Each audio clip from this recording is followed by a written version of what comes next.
we were going down this Elm Street with my door open. I heard at least 2 shots. It appears as though something has happened in the motorcade route. Something, I repeat, has happened in the motorcade route. I saw Youngblood jump in the back seat with the vice president. It turned out he had jumped on the vice president and pushed him down to the seat and floorboard as much as he could to, get him below the level of the car so that he'd be more protected.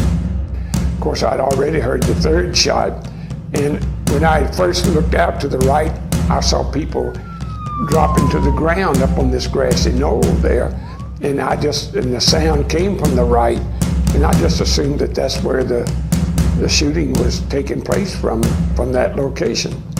When I heard the shots, I was already looking to the right, and we were nearly opposite the grassy knoll. I saw people drop to the ground. I thought that's where it was coming from. There's numerous people running up the hill alongside Elm Street, there by the Simmons Freeway. And the car slowed up. About the 2nd shot, it seemed like we were going too slow, and we were back in, I thought, speed that would require agents to be around the vice president's car, especially I had seen Youngblood. I didn't have the radio communications.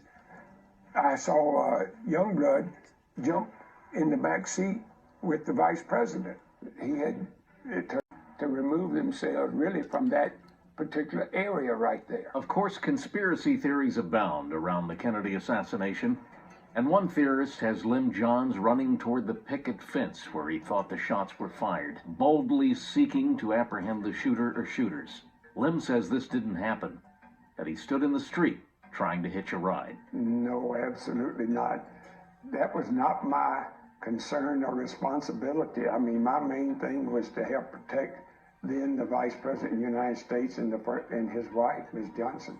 I was standing there waiting, and the press car convertible went by, and I was still looking, and it seemed like another minute or 2 or so, other cars started coming, but there was a press car, finally, convertible, the photographers, and the man hollered out, "Hey, there's Lem, stop and pick him up."